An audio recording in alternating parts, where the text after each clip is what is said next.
right, so we will now start 2020 joint special meeting of the Board of Selectmen and Board of Finance to order. I will officially call the Board of Selectmen meeting to order now. I will officially call the Board of Finance to order now.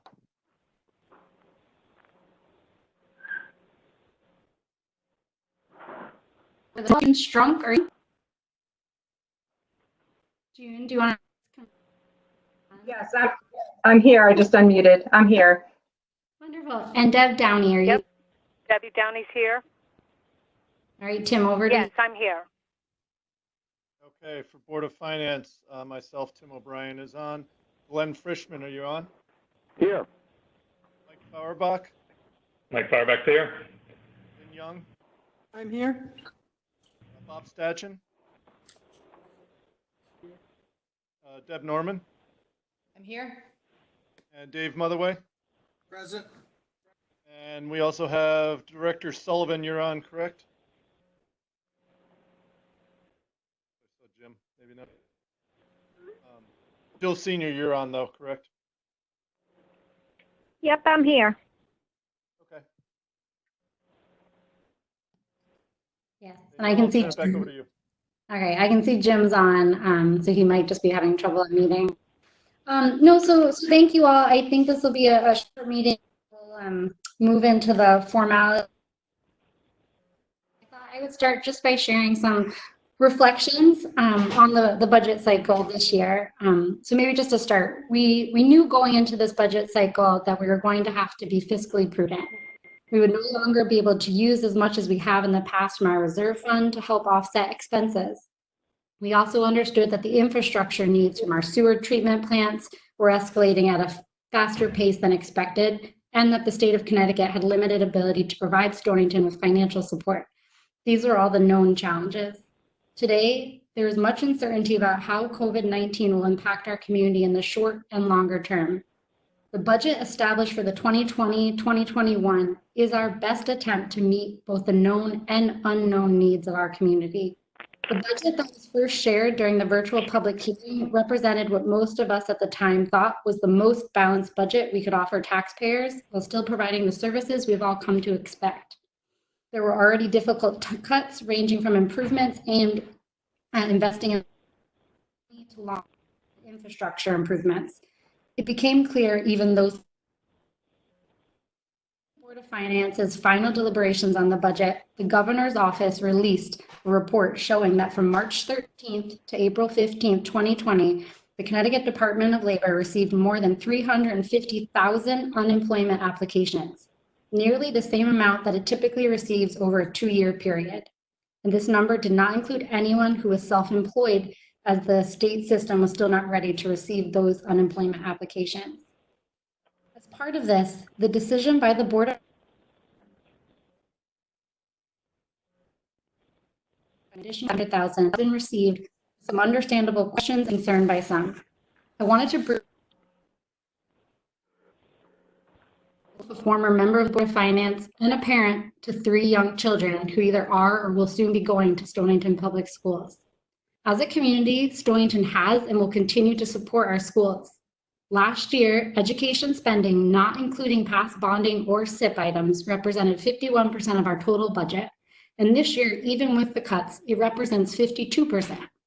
Last year, we also successfully completed the renovation of 2 elementary schools, which residents supported via a $68 million bond approved in 2015. We have an excellent school system and will do everything in our power to protect it.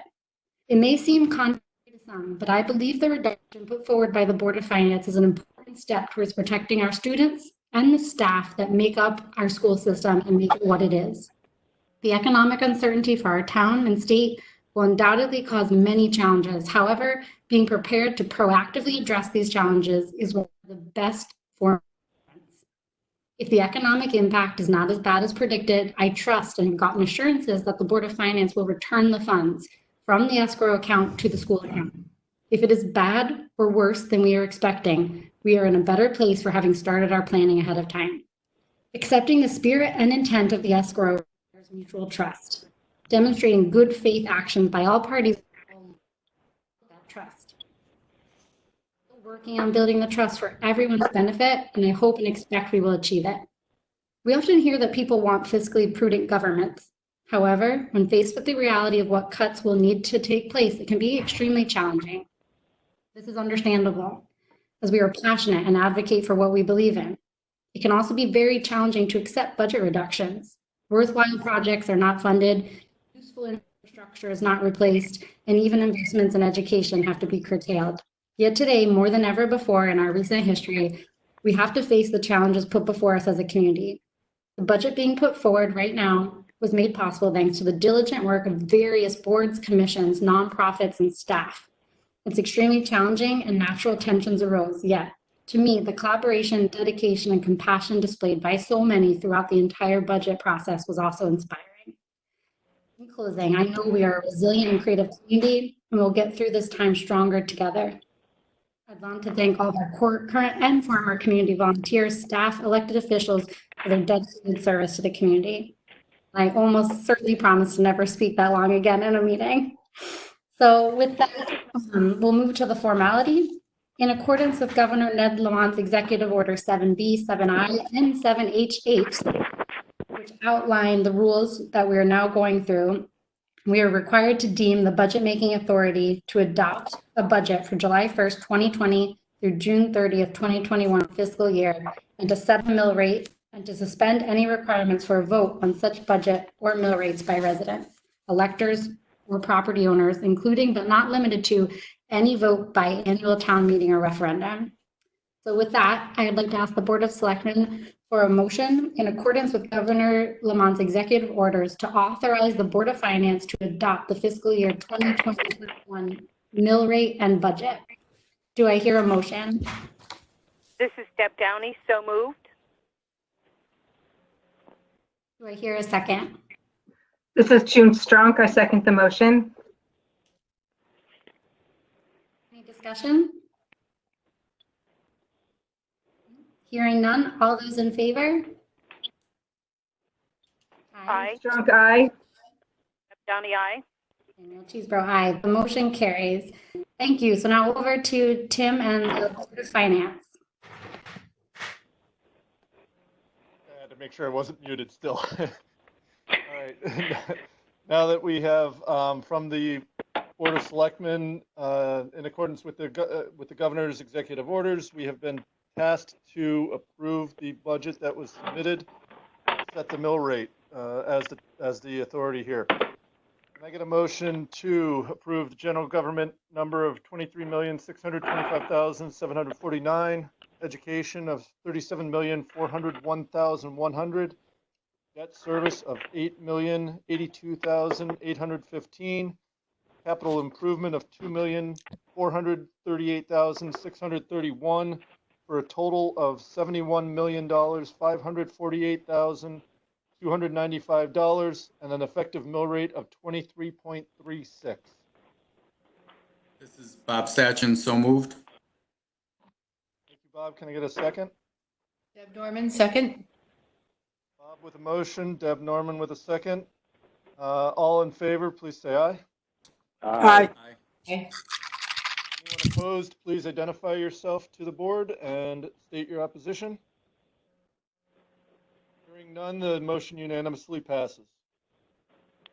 Turn it back over to Danielle.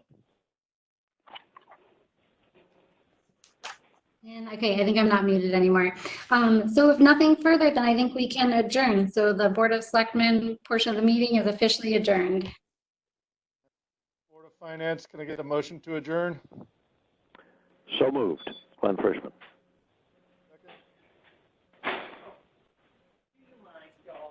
Second, Lynn Young. Thank you, Lynn. The Board of Finance is adjourned as well. Thank you all. Thank you. Have a great day now. Thank you. Thank you. All right, thank you, everyone. Bye. Thanks. Bye. Have a